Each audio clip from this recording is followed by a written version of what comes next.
La presidenta del Consejo de Ministros, Mercedes Arauz, afirmó que no se opondría al indulto a Alberto Fujimori si el presidente decidiera otorgárselo por consideraciones de salud. Tanto el vicepresidente Martín Vizcarra como el ministro de Justicia Javier Mendoza, por otra parte, aclararon que el tema no se encuentra en agenda. Mendoza precisó que no ha recibido pedido alguno de indulto para el expresidente.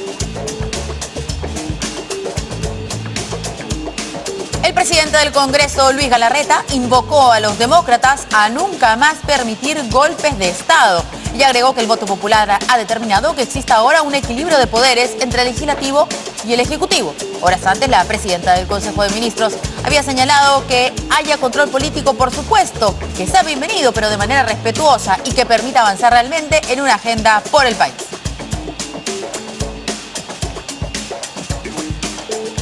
Y mientras el Ministerio Público envía el pedido para entrevistar a Marcelo Odebrecht sobre la anotación en su celular en la que se menciona a Keiko Fujimori, hoy se conoció que en abril pasado el presidente Kuczynski declaró ante la Fiscalía que conoció al referido empresario brasileño en Palacio de Gobierno cuando se reunía con el entonces presidente Alejandro Toledo.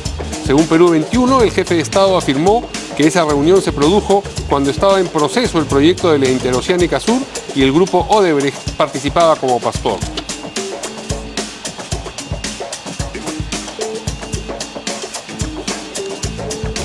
Mientras, el exfiscal Avelino Guillén afirmó que hay un 90% de impunidad en el caso Odebrecht y que hay segmentos que no se ha tocado ni se piensa tocar.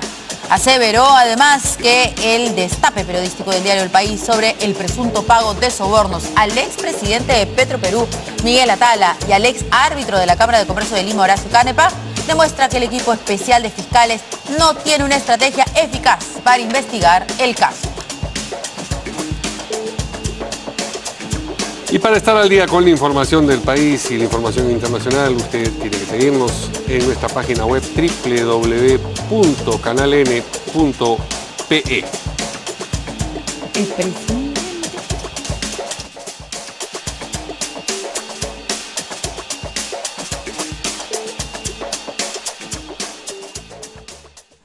¿Qué tal, amigos? ¿Cómo están? Buenas noches, bienvenidos como siempre a En Portada. ¿Qué tal, Verónica? ¿Cómo estás, Mario? Muy buenas noches. Vamos a presentar a nuestros invitados. Tenemos a Alberto Bengolea, ex congresista. ¿Cómo Hola, está? ¿qué tal? ¿Cómo estás? Muy buenas noches. Y Carlos Tapia, que en algún momento fue también miembro del Congreso. Así es. Pero presentado como analista político y hincha del Sport Boys. Pero además ambos pertenecientes... Diputado en su época más antiguo, haciendo la Sí. aclaración Sí. que es un poquito más antiguo. Sí, un poquito. Pero ambos vinculados a organizaciones políticas, Ciudadanos por el Cambio, o ¿cómo se llama el proyecto en el que están involucrados ahora? Juntos por el Perú. Juntos por el Perú. Y el Ok. PPC en el El PPC. caso de Alberto Bengolea. Muy bien. Hoy hubo declaraciones de distintas personas del Ejecutivo, distintos representantes del Ejecutivo, acerca de este rumor que sigue escuchándose con fuerza en los últimos días, el de la eventualidad de que se le conceda pronto el indulto a el ingeniero Fujimori. Humanitario es hasta ahora, ¿no es cierto? Vamos a ver si ocurre y si ocurre, cómo ocurre. Pero sí, de ese indulto es del que se habla. Sí. Pero no hay ningún documento presentado, por lo menos no público, Ujú. ¿es cierto? Eso hay que precisar. Bueno, a ver. Vamos a escuchar primero lo que dijo la presidenta del Consejo de Ministros, Mercedes Arauz. A título personal, ¿qué cree usted sobre el estado de salud del expresidente Alberto Fujimori? Bueno, vuelvo a decirlo, eso no es Conocemos- tema de agenda, nuestro trabajo está dedicado ahora a atender la población. Ministra, pero puede descartar que se dé... No es un tema de agenda, así que no lo voy a mencionar, no Pero lo a voy a título hablar. personal, ¿qué piensa usted al respecto? ¿Se ve bien Yo resquebrajada respeto la salud del expresidente yo respeto las Alberto decisiones del Fujimori presidente. últimamente, ¿no? Mire, la verdad, a nosotros nos cuesta mucho, nos causa dolor ver a cualquier persona que esté enferma, entonces queremos que su salud mejore, pero efectivamente eso no es un tema de Si el agenda. presidente lo decidiera, usted no tendría problema en firmar ese... Respeto las decisiones del presidente. Muy bien. La sola incomodidad a la hora de responder la pregunta da que pensar, ¿no? Y la idea esta de no está en agenda recuerda a otra persona que andaba diciendo eso no está en mi agenda, no está en mi agenda. Digo, no, a mí me ha venido a la mente, ¿no? Me incomoda porque además se lo van a preguntar hasta el mismo día que suceda, si es que sucede, así que se vaya acostumbrando nomás la bueno, señora claro. Mercedes Arauz, porque se lo han preguntado ayer, se lo van a preguntar hoy, en la mañana, en la tarde, en la noche, Así que bueno, se acostumbre nomás. Es imposible no preguntarle, ¿no es cierto? ¿Qué dicen acá nuestros invitados sobre estas bolas, estos rumores? Bueno, yo creo que la correlación de fuerzas que se ha establecido, no solamente política, sino En la opinión pública. Claro, de la opinión pública, hace que uno piense con cierto realismo que antes de Navidad es posible que salga Alberto Fujimori, ¿no es cierto? Ahora, el tipo de indulto, si es indulto por problemas de salud, indulto político, etc., para mí eso no es lo más importante, ¿ya? En el caso de que se produjera el indulto, creo que lo más importante es que si Alberto Fujimori va a tener la posibilidad de tener acción viva de la política, o no. Y eso lo digo ¿por qué? Porque además de las causas por las cuales ha estado preso, etc., hay un tema de ética muy importante. Ha sido expresidente del Perú, que ha fugado siendo presidente, ha postulado al Senado japonés, ha renunciado a la presidencia por fax, o sea, ese diseño de personalidad política no merece continuar en la política, ¿no?, sin ofender la dignidad nacional, ¿no? Yo creo que, repito, pudiéndosele sí o no, dándole indulto, etc., lo más importante es que no puede ofender la dignidad nacional, ¿no?, habiendo comportado de esa manera tan denigrante con el país, que vuelva a hacer política activa, etcétera, etcétera, ¿no? Independientemente de que apoye a Keiko, no apoye a Keiko, apoye a Kenji, ¿no? Es un problema ya de dignidad, creo yo, lo que debería de reflexionarse si se diera el caso de que fuera indultado y pudiera participar activamente en la política, ¿no? Es que si es indulto, digamos, el clásico, así hay una diferencia con el indulto humanitario, porque si es un indulto humanitario se supone que está muy mal de salud. Muy mal de salud, si está muy mal de salud no tendría cómo hacer política. Pero en este país las cosas son bien relativas. Benedito Jiménez ha estado 18 meses en el hospital de policía por grave estado de salud y ahora ha pasado a su casa, ¿no? Claro, es que él sí puede porque no tiene sentencia todavía. No, ya sé, pero ¿cómo se llama? Es que, pero el estado de salud no es que puede o no puede, sino si verdaderamente tiene una situación de salud muy grave, debe quedarse en el hospital. ¿Por qué va a salir del hospital? Bueno, pero ahí no tiene que haber ningún tipo de análisis médico, ¿no? Esa es una evaluación que se da, un pedido, y es diferente, ¿no? Digamos, hay mucha política en torno al señor Benedicto Jiménez, pero a ver qué es lo que dice el señor Vincón. A ver, con respecto a este último tema, permíteme entrar por ahí. Sí habría que hacer una diferencia entre lo que es un enfermo terminal de un enfermo grave, no son cosas iguales, ¿no es cierto? O sea, el enfermo terminal se supone que está a pie de retirarse, digámoslo con elegancia. El enfermo grave puede recuperarse, y si puede recuperarse puede después hacer lo que quiera, entonces creo que hay que hacer esa distinción. Pero en el tema concreto del indulto, yo siempre lo he dicho, para mí el indulto, esto de ponerle adjetivos, de decir humanitario, son adjetivos. El indulto, desde mi percepción, así lo aprendí yo, y así creo que debiera ejercerse, es, nos gusta o no, una gracia presidencial. El presidente toma la decisión y perdona a una persona que está condenada, punto. Si no nos gusta habría que cambiar la ley, pero mientras sea ley, mientras esté en la Constitución peruana, es pues un rezago monárquico, lo que quieras, pero esa es la figura. Entonces, ahí está planteado el tema. Y sobre el tema que planteaba, creo bien interesante el planteamiento de Carlos sobre el tema de dignidad nacional, la única parte que yo, no sé si discreparía, pero por lo menos haría la observación autocrítica como ciudadano peruano, es que el tema de dignidad nacional habría que reclamárselo a los propios ciudadanos, ¿no es cierto? Que frente a situaciones de este tipo olvidamos con absoluta rapidez, somos proclives, Alan García fue presidente por segunda vez, o sea, somos proclives a este tipo de cosas. Yo recuerdo la última elección, yo mismo fui a caminar el Callejón de Huaylas cuando parecía inminente el triunfo de, ¿cómo se llama?, el que fue gobernador regional en Ancash, que se había vendido a Montesinos y que ofrecía 50 soles. El de la Cruz, Él ofrecía plata. Campaña. Y por más que tú le decías a los ancasinos, oye, te está engañando, no te va a dar plata, es mentira. Waldo Ríos. Más bien mira cómo se ha vendido, igual lo eligieron. Entonces, ahí tenemos, creo yo, políticos, periodistas, todos los que tenemos algún tipo de influencia social, una responsabilidad de ir trabajando este tema a largo plazo, porque somos una nación proclive a estas repeticiones y a estos olvidos rápidos, ¿no? Pero quizás yo añadiría esto, ¿no? Primero que ser presidente de Perú es el más grande dignatario de la nación, la función que mantiene, y ser jefe supremo de las Fuerzas Armadas. O sea, siendo jefe supremo de las Fuerzas Armadas, que huya del país, mande su renuncia por fax y después sea candidato al Congreso japonés, ya es suficiente. Es inaceptable, en eso estoy totalmente de acuerdo contigo. No deberíamos aceptarlo, pero lo aceptamos, mira las encuestas. O sea, no lo acepto yo, digo, pero hay una enorme mayoría que sí lo acepta, ¿no? Ahora, con prescindencia de que en efecto tiene derecho a conceder el indulto, ¿no creen ustedes que hay un problema político en haberlo negado y finalmente hacerlo? Si es que ocurriese, digo, ¿no? Porque en la campaña dijo taxativamente que podía firmar una ley para mandarlo a su casa. Así dijo. Sí, comiendo un caramelo. Y toda esta, no está en agenda. No. Vamos a escuchar a ver lo que han dicho además el vicepresidente Martín Vizcarra y el nuevo ministro de Justicia para tener evidencia en efecto de estas negaciones que podrían luego encontrar un contraste. ¿Qué nos consultar sobre el tema del indulto, el posible indulto al expresidente Alberto Fujimori? Lo ha dicho nuestra primer ministra, Mercedes Arauz, de que ese tema es una responsabilidad solo del presidente de la República. Así que hay que esperar la decisión que tome. La decisión que tome no está en la agenda, no está en la agenda. ¿Es una posibilidad? Eso, pregunta solamente le puede responder el presidente de la República. Permiso, porque tengo...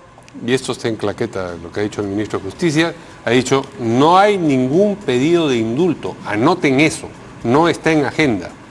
Han habido, ha habido, 16 pedidos de indulto a Fujimori a lo largo del año, pero no ahora, es lo que 16. Claro, cualquier persona puede hacer este pedido. Este año han habido 16. Pero hay una cosa, ¿no? Cuando dicen no está en agenda, también Keiko permanentemente, o los fujimoristas dicen no está en agenda, no, ese es un problema familiar. ¿Ya? En realidad, la traducción de no está en agenda quiere decir, como se llama, que no existe la correlación de fuerzas suficiente para llegar a una negociación y acuerdo, ¿no? Y con el último cambio ministerial yo creo que más o menos la correlación de fuerzas emparejan el asunto, que es posible, o muy posible, que se produzca esa negociación, ¿no? Definitivamente, dígase lo que se diga, la salida del expresidente Alberto Fujimori, ¿no?, es parte de un acuerdo político, aunque no sea explícito, pero es un acuerdo político a partir de una nueva correlación de fuerzas, ¿no? Si hubiera esta correlación de fuerzas que ahora ha dado por resultado este último gabinete, si hubiera sido al comienzo, primero no hubiéramos perdido un año, ¿no es cierto? Y en segundo lugar, era natural, porque a eso correspondía la correlación de fuerzas, la correlación de fuerzas económicas, sociales, políticas. En cambio, cuando solamente se ha pensado en la correlación de fuerzas electorales, ahí ha sido el choque y el sacachispa, ¿no es cierto? Pero ahora han vuelto a su nivel, pues, ¿no? El programa económico de PPK, ¿qué diferencia tiene con el programa económico del APRA que mantenía o de los fujimoristas, ¿no es cierto? O sea, es una alianza más o menos normal. Igual, la izquierda estaba diciendo, votamos por PPK, pero vamos a hacer la oposición a PPK, ¿no? Y también en el Parlamento vamos a hacer la oposición a Keiko. O sea, ese zafarrancho pues era una correlación de fuerzas absolutamente inestable. En cambio ahora, más o menos ya están... Claro, ¿no? Un sector dice, sí, estamos de acuerdo con seguir la lucha contra el antifujimorismo, y el padre Arana, en fin, están en otra posición, ya se van decantando las correlaciones de fuerza. Pero usted piensa que podría ser un acuerdo no explícito, es decir, si conversarlo es pactar, a lo mejor se puede pactar sin conversar también. Claro, es que las correlaciones de fuerza no solamente se dan o se negocian o se acuerdan producto de la correlación de fuerzas en una mesa. Basta con un gesto. Es como la guerra. Depende. El gesto nada más que el otro entiende. Sí. Entonces, eso es lo que está sucediendo. APRA, Fujimori, PPK, es una correlación de fuerzas bastante estable, ¿no? Pero cuando se habla de indulto de Alberto Fujimori, se piensa inmediatamente en Kenji Fujimori, no en Keiko Yo pienso que de inmediato es lo que te iba a decir. ¿No es cierto? Entonces, si pensamos en Kenji y no en Keiko, Y Keiko es la lideresa de Fuerza Popular, Keiko es la que manda en la bancada, Keiko es la que manda en el Congreso de la República. Entonces, ¿cómo bajaría el nivel de tensión liberando a su padre, que supuestamente Keiko Fujimori, según lo que dice la mayoría, no está detrás de esta salida, sino Kenji? ¿O cómo equipararía fuerzas? Hace rato todos venimos diciendo que Kenji claramente lidera una suerte de sector dentro del fujimorismo, albertista, por ponerle algún nombre, ¿no es cierto?, frente a una Keiko que más bien tendría un plan de desarrollo lo más separado posible del padre. Entonces, de repente pasa por ahí. A mí hay dos elementos que me harían pensar, más allá de gustos o de disgustos, o sea, mirando solamente lo que está ocurriendo. ¿Cómo traduzco esto que aquí se plantea como que parecería que se viene el indulto? Además de decirlo que desde hace por lo menos, no sé si son 7 u 8 años que se habla de lo mismo. O sea, cada vez que hay un nuevo gabinete sale el tema. Es exactamente lo mismo. Siempre y se seguirá hablando. O sea, siempre ocurre, siempre se habla. Es lo mismo. Nuevo gabinete, indulto de Fujimori. Se plantea siempre sobre la mesa. Hoy hay dos elementos por lo menos que yo plantearía como elementos a tener en consideración y que acercarían la posibilidad. La primera, esta situación Keiko-Kenji que tú estás planteando. Y en donde claramente ha habido guiños de Kenji hacia PPK y viceversa, o sea, eso ha sido más o menos claro. Y lo segundo, que en esta recomposición de gabinete ha salido la ministra que con claridad decía que no iba a firmar el indulto. Entonces, ahí hay un par de elementos por lo menos que tú dices, oye, parecería, ¿no? Por lo menos se han jugado las cartas de manera tal que sería más fácil si es que el presidente toma la decisión. Ahora, cuando hablan de agenda política, el tema del indulto de Alberto Fujimori no es un tema de agenda política del Consejo de Ministros, es solamente del presidente de la República. De hecho, en las declaraciones que ayer dio la señora Mercedes Arauz, de repente podríamos poner la claqueta, vale de repente la pena ponerlo, por lo que he escuchado que ha dicho hoy. Pero ayer dijo, es un tema que no está en la agenda política, y dijo algo así como que está en la agenda del presidente, y hay que respetar la decisión del presidente. O sea, no interesa lo que piense el ministro de Defensa, el ministro de Cultura, el ministro de Educación, no interesa lo que piensen ellos sobre el indulto de Alberto Fujimori, interesa lo que piense el presidente de la República y finalmente el que va a firmar el documento que salga del Ministerio de Justicia es el ministro de Justicia. Punto, nada más. Y ahí están las declaraciones de la señora Mercedes Arauz. El tema del indulto no es un tema que esté en agenda política actualmente, pero si eventualmente el presidente le da el indulto humanitario, no puedo ser tan mala de estar en contra por tratarse de motivos de salud.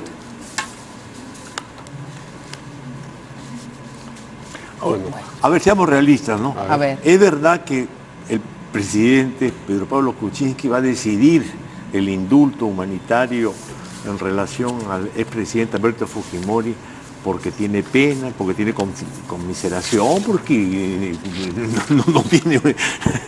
no tiene una visión política de la consecuencia. No, pues no es cierto eso, ¿no es cierto? Es una decisión política que hace ya.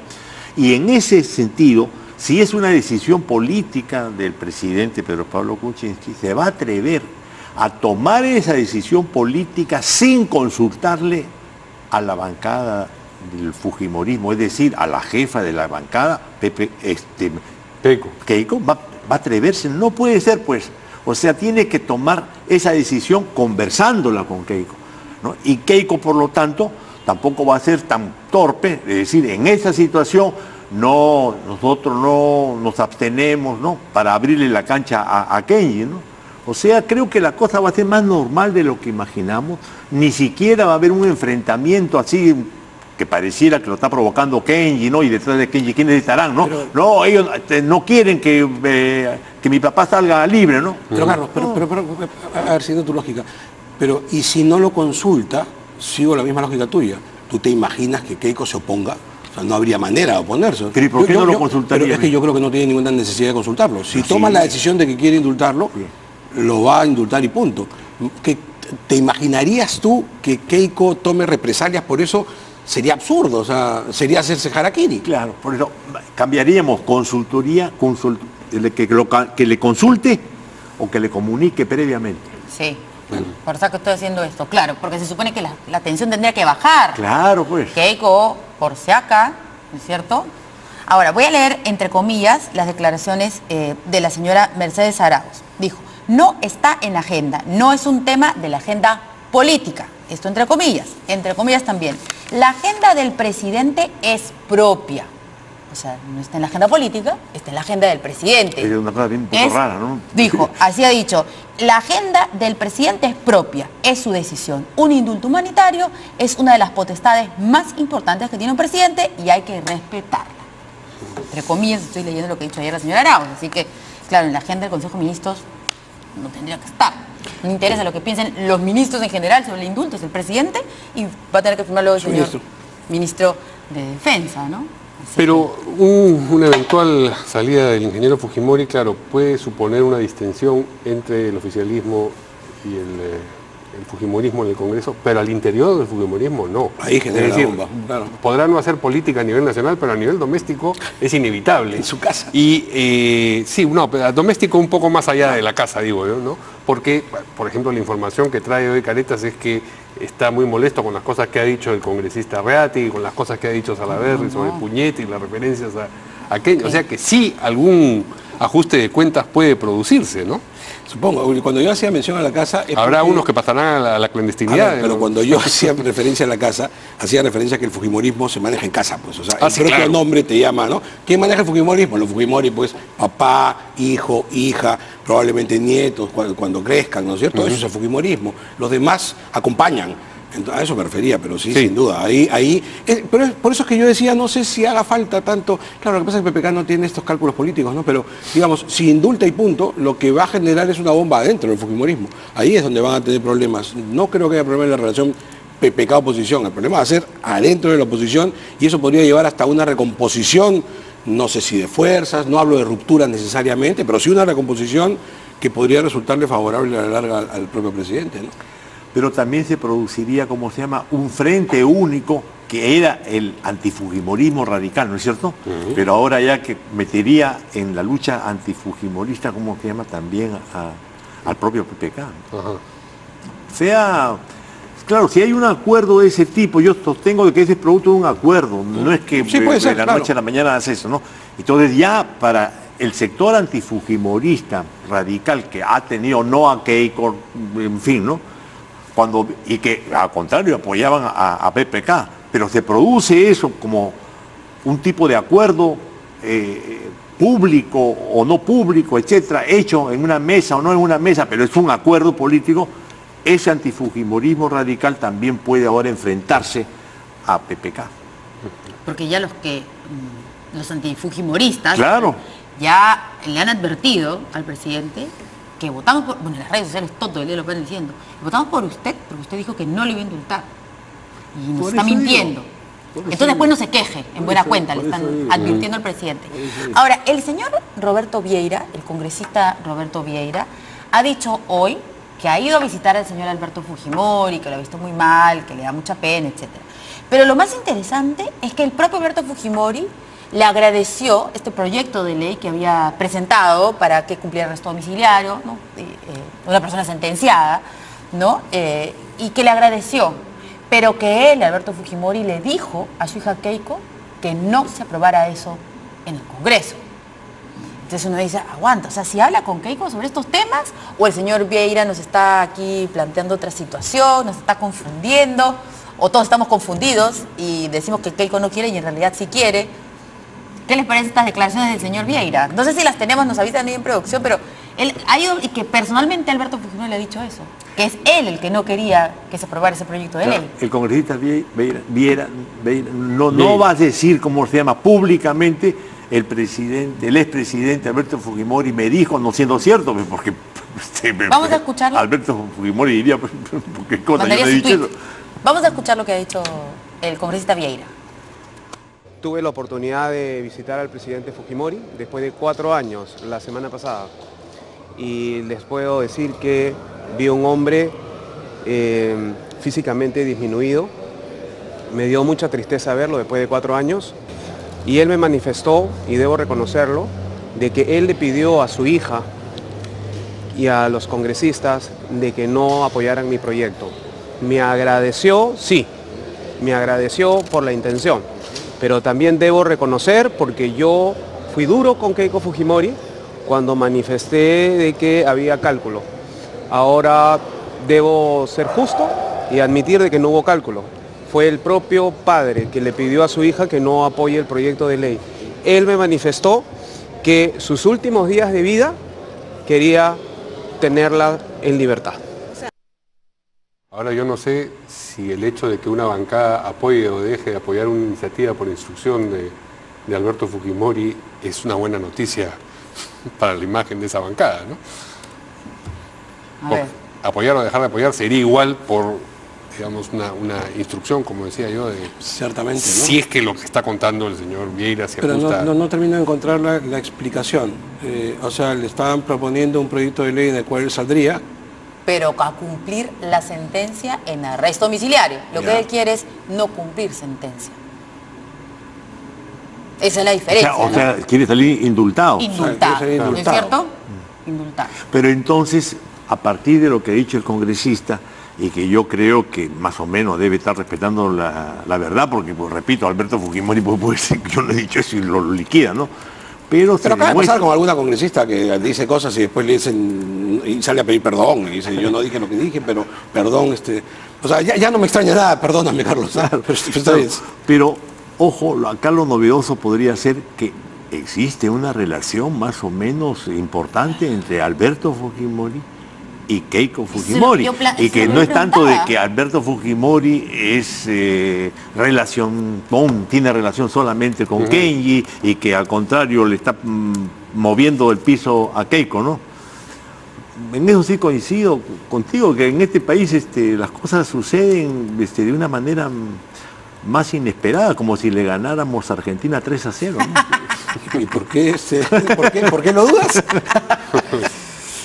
Muy bien, vamos a una pausa y regresamos con lo que ha declarado el presidente del Congreso, Luis Galarreta, sobre la conveniencia de nunca más permitir golpes de Estado. Es bueno que lo diga. Con eso regresamos.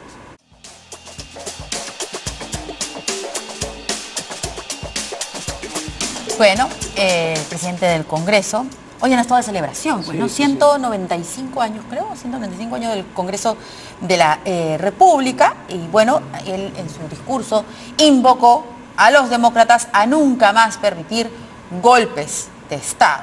Y agregó que el voto popular ha determinado que exista, pues, este equilibrio de poderes entre el legislativo y el ejecutivo. Vamos a escuchar al presidente del Congreso hablar sobre esto de los golpes de Estado.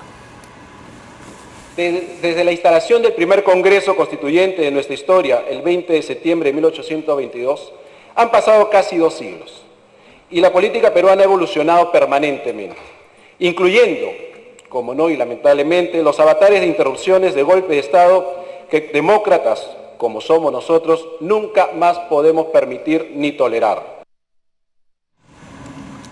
A ver, estos invitados. Primero un saludo a los congresistas de la República en este día de aniversario del Congreso, y en especial en la figura de su presidente, mi amigo Lucho Galarreta.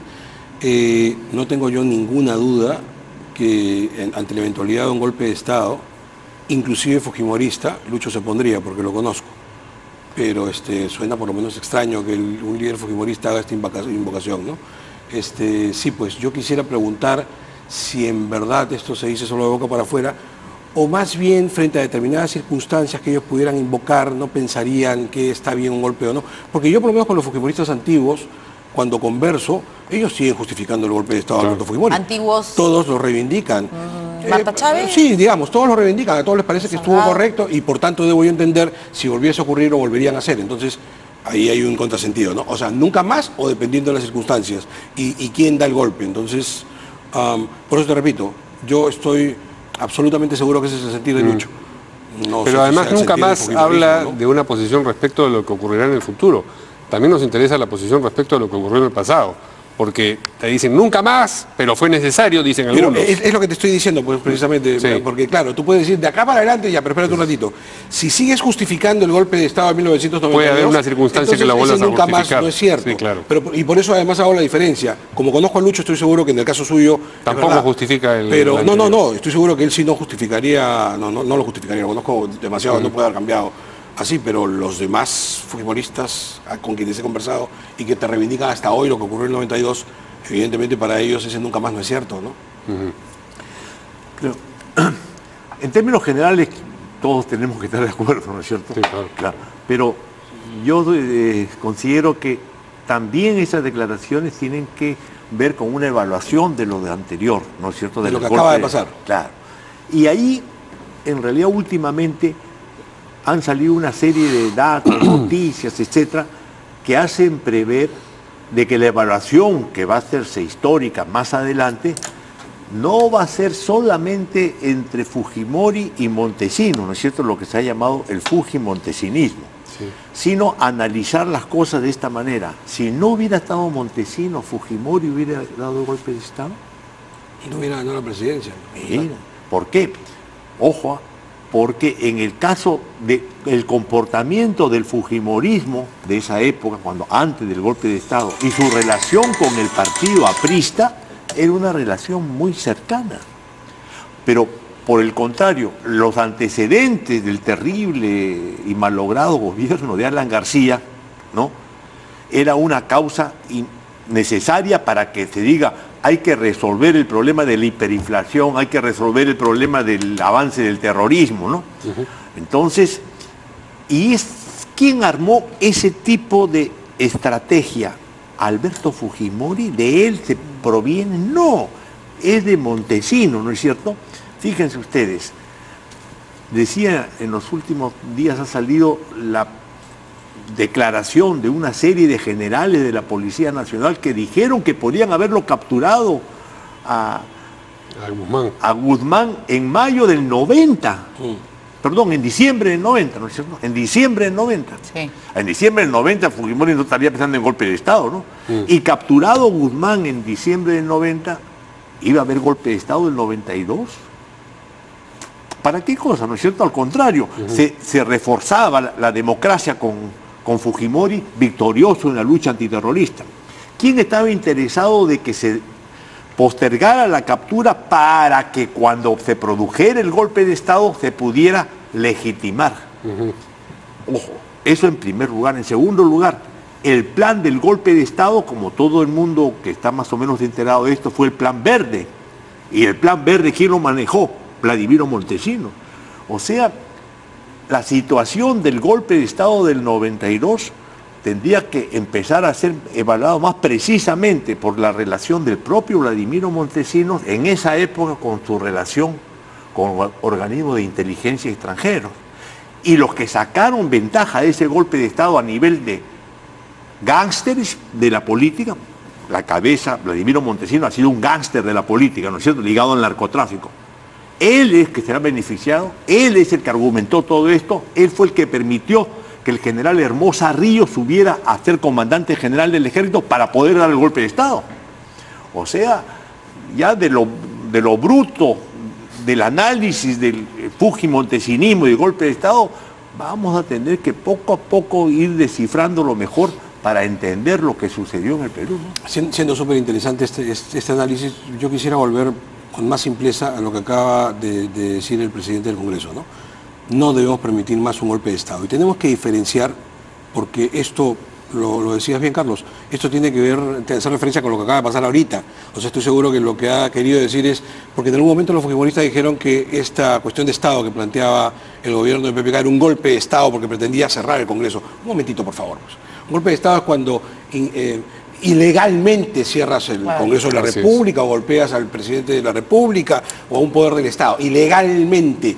Si se diese el caso que, provocado o no, porque la Constitución no dice nada, no hay que expresar causa, el Congreso veta un segundo gabinete, el presidente podría, porque es condicional, no es obligatorio, podría ordenar unas nuevas elecciones para reemplazar el Congreso. O sea, no es que subsume sus funciones, o sea, entre tanto seguramente, pero convoca nuevas elecciones. No funciona la permanente, mientras tanto. Yo lo sé, pero por eso te digo, eso no se puede considerar un golpe de Estado. Es que hay que educar a los chicos también, a los jóvenes, porque escuchan a los fujimoristas decir golpe de Estado y dicen, sí, pues, que mal PPK quiere un golpe de Estado. Eso no es un golpe de Estado, eso está diseñado en la Constitución de la República, que se escribió y se pensó mucho antes, no sé, y es más que decir los propios fujimoristas, pero mucho antes que ocurriera la situación de hace apenas unas semanas. Así que no comparemos, por favor, no tiene nada que ver una cosa con la otra. Lo que ocurrió en el 92 fue claramente un golpe de Estado. Lo que acaba de ocurrir es parte de un diseño constitucional, nos gustó o no, ocurrió tal cual la Constitución lo manda. ¿Y el presidente del Congreso quiere confundir? No, dar una indirecta? Es una indirecta, que contribuye a un discurso que otros fujimoristas dijeron a lo largo de estos días. ¿Te acuerdas cuando presentó la cuestión de confianza el gabinete Zavala? Que decían que era un golpe de Estado porque los iban les iban a quitar la confianza y PPK seguramente iba a reponerlo, iba a poner a Saavedra o alguno para provocar una segunda cuestión de confianza y eso sería un golpe de Estado. Eso, si hubiera sido así, no hubiera sido un golpe de Estado. Hubiera sido simplemente el seguimiento de las normas de la Constitución. Sí, claro. Absolutamente legítimo. Lo que pasa es que estos instrumentos de contrapeso de poderes, el legislativo contrapesando al ejecutivo, el ejecutivo contrapesando al legislativo, no le gustan al contrapesado.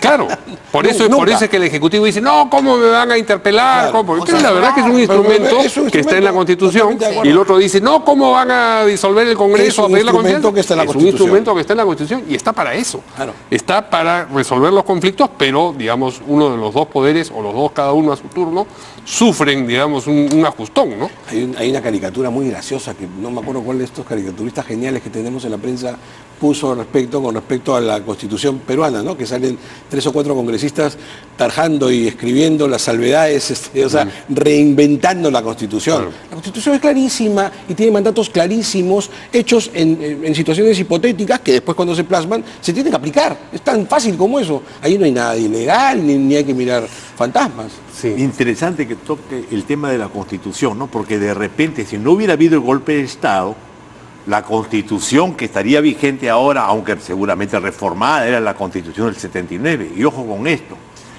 cuando Fujimori aplica el plan de shock ante la gravísima situación que deja la economía García, tenía 5 ministros de izquierda. 5 ministros de izquierda que firman todo eso. Y entonces el gran paquetazo, aumentar el precio 30 veces de la gasolina, no sé cuánto, fue firmado por Carlos Amati León, ministro de Agricultura, por Fernando Sánchez Talavera, ministro de Energía y Mina, por el ministro de Educación, la ministra de Educación, Gloria Helfer, por Julio no sé cuánto, que era el coordinador del INP. O sea, fíjense, o sea, la aplicación, llamémosle, de ajuste liberal, pero a fuerza, ¿no es cierto? Fue hecho ya con la Constitución del 79. No se tuvo que cambiar la Constitución del 79 para decir, bueno, acá se acabó esto, ¿no es cierto? No. Miren, o sea, la historia podría haberse desarrollado de una manera distinta con los riesgos que se tuvo con el golpe de Estado, ¿no? El autogolpe. Se ha mencionado el humor político y las caricaturas. Creo que tenemos una caricatura de Carlín para compartir con ustedes. Esa es. Claro, pero Carlín es genial. Es genial, pues, ¿no? Es genial, más allá de quiénes sean los elegidos. ¿Qué editorial ni qué editorial? Qué buena caricatura, ¿no? Sí. Bueno, tenemos la Constitución, ¿no es cierto? Y ahí veo a la congresista Beteta. Y a Víctor Andrés García Belaúnde de abajo. Y ese de espaldas podría ser ¿Mulder? Puede ser. Con respeto, ¿no? Digo, porque hay una... Sí, podría ser. Tema físico que podría... Sí, para que haya uno de cada sector, digamos. ¿no? Corroborar que es él, ¿no? APRA, bueno, no es Acción Popular, no sé, bueno, pero es representante... ¿Cómo no? Bichocho, trabajo. Pero como bancada, digo, si no va a salir el señor congresista Lescano a decir, no es la Acción Popular. ¿No? Sí, es la Acción Popular, pues, ¿no? O sea, digamos... Entonces, y ahora que veo la congresista Beteta, ¿te acuerdas que estamos preguntando quiénes son los que integran la comisión de disciplina? Que va a ver el caso de Kenny. Beteta, Úrsula Altona y Miki Torres. No, Luz Salgado, ¿no es? Miki Torres, he escuchado yo hoy día. Bueno. Que era, bueno, muy cercano, amicalmente hablando, ¿no? Del señor Kenny Fujimori, pero bueno. Política es política. Por favor, sobre el tema que hemos estado viendo brevemente, yo quiero contarles una anécdota. A ver, para la pausa. Ya. Sigamos con las caricaturas. Por alguna razón difícil de explicar, yo terminé siendo asesor en tema de lucha antisubversiva a Alfonso de los Heros, que fue el primer ministro de Fujimori, junto con un coronel Bailetti. ¿No? ¿Usted trabajó cuando era ministro? Claro. Pero de los Heros renuncia el 5 de abril. Ahí todo, lógicamente. Claro, sí. ¿No? Es el único ministro para ver renuncia, los decretos legislativos sobre pacificación. Sí. ¿No? Entonces, como yo era de izquierda socialista, pero había presentado la moción para formar el Consejo por la Paz y estas cosas, me llevan ahí junto con Bailetti, con coronel Bailetti, lamentablemente ya fallecido. Y entonces, ¿qué cosa íbamos a hacer en el despacho del primer ministro había un fax y el doctor Alfonso Rostero dice, ustedes tienen que sentarse acá y se les va a comunicar por fax los borradores de los decretos legislativos para favor de la pacificación. Entonces estábamos ahí, de repente empezaba a funcionar el fax y sacábamos las hojas y veíamos, ¿no? Proyecto del decreto legislativo 046, que no sé qué cosa, ¿no? Entonces le decíamos, ¿y qué hacemos? No, ustedes corrijan. Entonces los corregíamos todos. Así como la caricatura. Por eso me acuerdo. Y lo mandábamos en fax de nuevo. Entonces todos sobrados, ¿no? Pasaba media hora, una hora y regresaba con el fax. Pero no le habían cambiado una coma al primer fax, ¿no? Como diciendo, ustedes váyanse al diablo, ¿no? Entonces nos quejamos, pues, le digo, doctor, ¿para qué estamos acá? No, lo que pasa es que ese fax está conectado con el Servicio de Inteligencia Nacional. Y el presidente Fujimori ha considerado que nada de lucha antisubversiva o de pacificación se ve en el gabinete. Entonces, ¿y en dónde se ve esa cosa? En el Servicio de Inteligencia Nacional.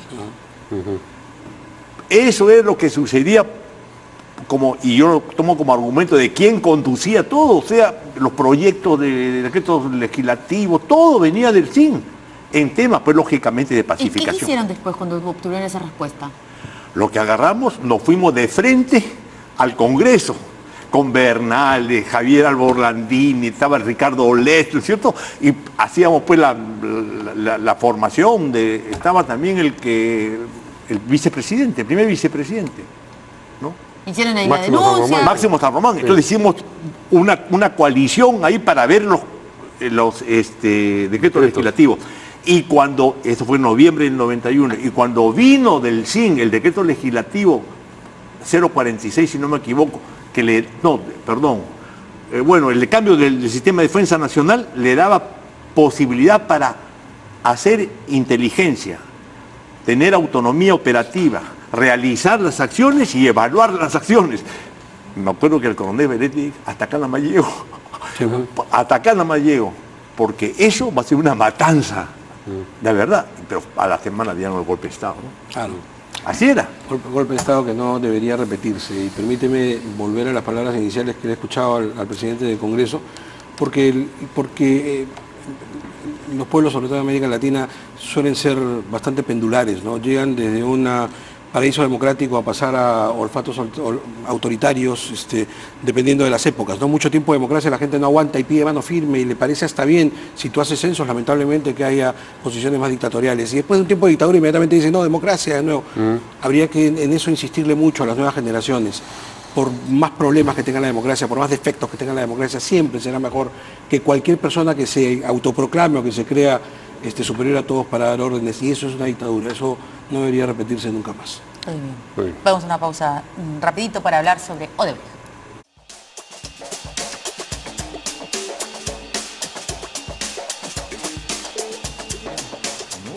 Muy bien, ya regresamos. Ya regresamos al aire.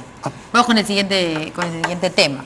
Así es, que tiene que ver efectivamente con el caso Odebrecht y con el Ministerio Público, que por un lado ha enviado el pedido para entrevistar específicamente a Marcelo Odebrecht a propósito de la famosa anotación en su celular en la que se menciona a Keiko Fujimori.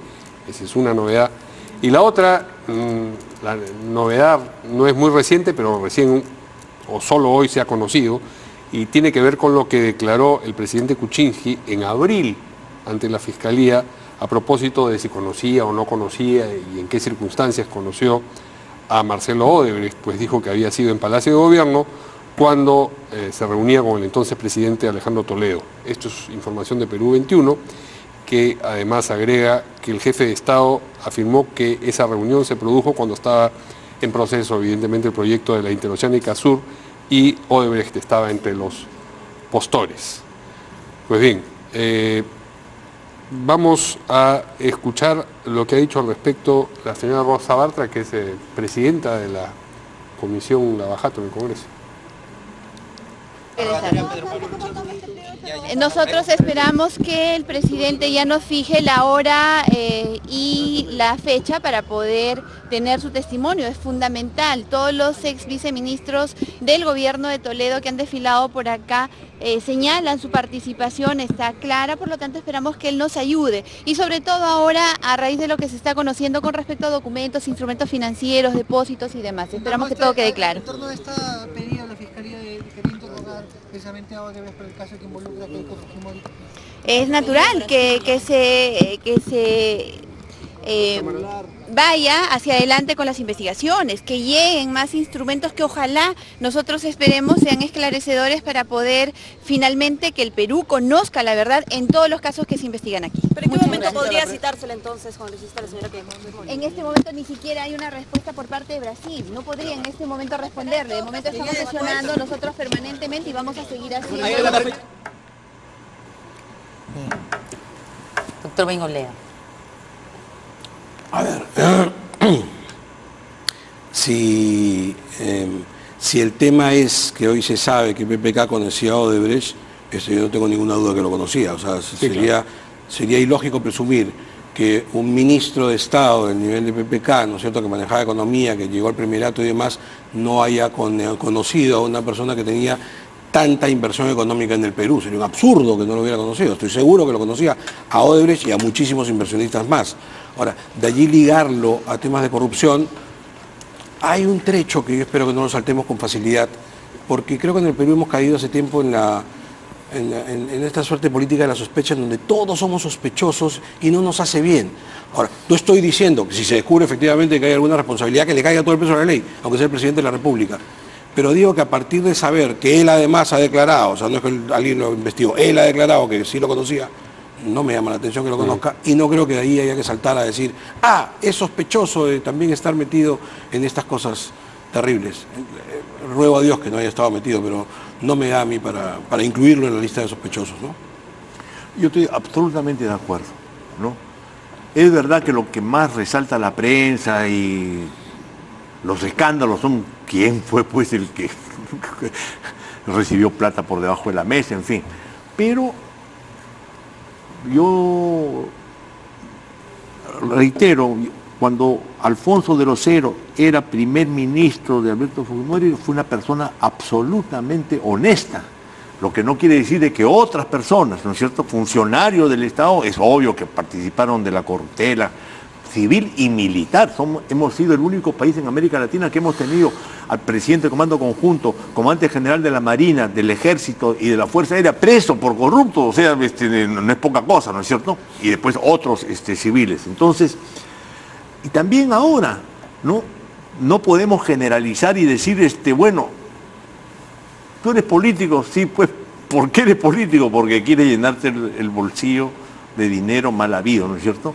Entonces, así, con esa escasísima legitimidad, ¿qué cosa podemos esperar entonces de la democracia? Si todo el mundo dice, no, pues tú quieres ser candidato, ¿por qué? Porque quieres ser corrupto, y por eso inviertes plata en la campaña, ¿para qué? Para después recogerla con intereses, en fin.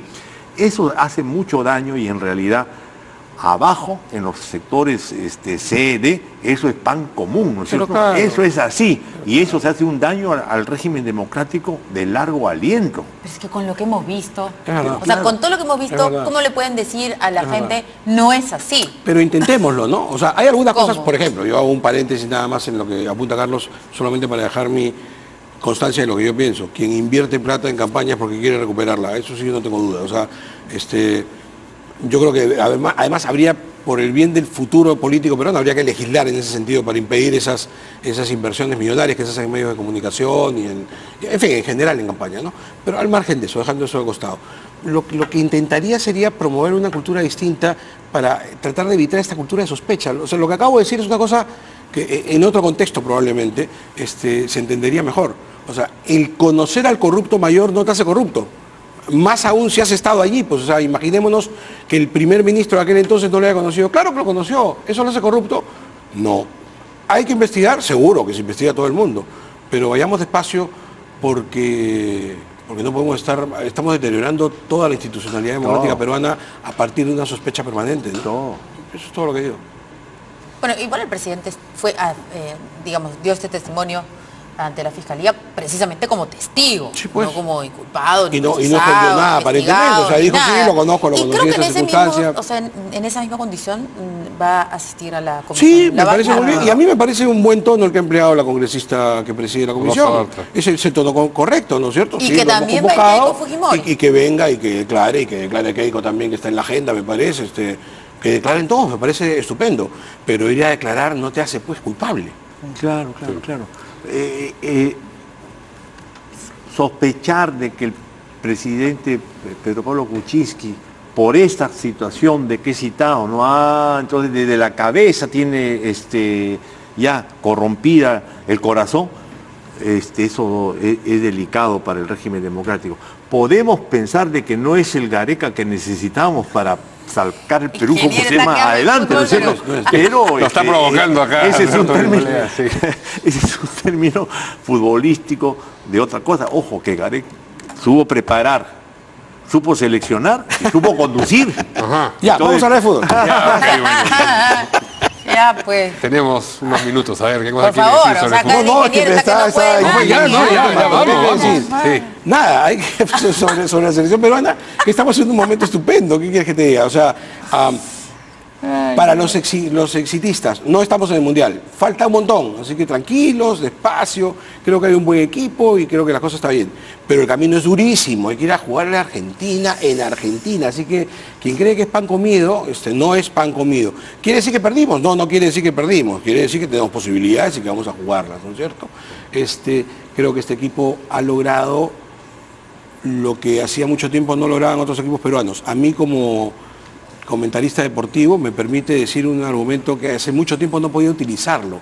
Si tú me preguntas Perú-Argentina, yo te digo, la historia dice que el favorito es Argentina. El local, el favorito es Argentina. El mejor jugador del mundo juega para Argentina. ¿Y por qué creo que Perú podría ganar? Lo pongo en condicional. Porque por primera vez, después de muchísimo tiempo, puedo decir que hoy Perú está jugando mejor que Argentina. Fíjate que es un elemento futbolístico que antes no podía decirlo. Y me parece encantador, es el mejor argumento que uno puede utilizar. Y esto lo podemos utilizar recién ahora, de manera que me alegra muchísimo. Es verdad. Y que ahora el autoestima futbolístico es una autoestima pues que ya... Al tope. ¿A usted también le parece que está jugando Perú mejor que Argentina? Yo también creo eso. Sí. En las últimas 3 fechas, por lo menos, claro, míralas. Sí, claro. En las últimas 2 3 fechas, claro. sí. Está jugando mejor. Sí. Lo que no ahora quiere que decir... lleven a Cachito Ramírez, para que nos asusten los que lleguen a todos. Escúchame, lo que no quiere decir que de repente se despierten los monstruos que tiene Argentina y la historia cambia. Porque cada partido de fútbol es una historia distinta, ¿no es cierto?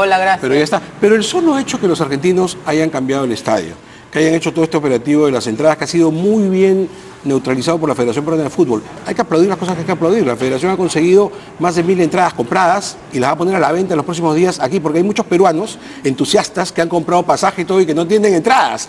Bueno, les cuento, porque lo acabo de primera mano, lo he puesto en la página de Facebook de Goles en Acción. Ahí pueden encontrar todo el detalle. Se han comprado entradas y se calcula que este lunes deben estar acá en Lima y la Federación las va a poner a la venta a través de Teleticket o alguno de estos sistemas, para que los peruanos que tienen su pasaje comprado, hotel, tour, todo comprado y que no tienen entrada, la compren acá de una vez. Entonces, todos esos operativos... Aguante, dicho, disculpe, porque ya, estamos bien futboleros. Eran 1.900 entradas que la Federación consiguió, finalmente. Estamos hablando ahora que la Federación ha comprado adicionalmente otras entradas. No. A ver, la información que yo tengo es que originalmente habían 500 entradas. Exacto. Luego subió a 1.900. Y que han estado en estas conversaciones y que lo que he hecho es comprarlas. Hasta donde yo tengo entendido, puedo estarme equivocado, pero lo que tengo con toda seguridad es que más de 1000, no sé si 1100, 1050, 1200, salen a la venta el día lunes a través de las agencias de venta. Lo que ha hecho Gareca es que en el partido el Perú va a dejar, gane o pierda, hasta la última gota de sudor. Pero más allá de eso, es importante. Carlos, no, pero discúlpame que eso sí discrepe contigo, porque yo no tengo duda que otros seleccionados peruanos a los que les ha ido mal también dejaron la última gota de sudor. Un partido de fútbol normalmente lo gana el que juega mejor, no el que suda más. Entonces, creo que este equipo está jugando mejor. Y ese es el argumento que a mí me da ilusión para decir, no que vamos a perder, no digo que vamos a ganar, pero que podemos. Sin duda yo creo que podemos. Y para rematar la idea, el que los argentinos estén hablando de cambiar de cancha, todo este tema de las entradas y todo eso, Te habla pues que hay una situación del rival que dice, oye, hay que mover un poco, y creo que se han equivocado llevándonos a la Bombonera, porque efectivamente ese es un estadio donde hay tremenda presión, y la presión no va a ser para Perú, va a ser contra ellos, contra ellos va a ser la presión. 20 minutos 0-0 y va a salir el fantasma de Maradona ahí arriba, y la gente va a decir a Messi, ¿por qué no eres Maradona? Esa presión les va a jugar en contra, vas a ver. Y faltan 14 días, y ya es inevitable que hablemos de fútbol. Ahora fue Sí fue. No, está bien, ¿Sí? es una buena idea. Una coda futbolística en el programa. Bueno, muchas gracias. Nos tenemos que ir, se quedan con Primero a las 8, nos vemos mañana.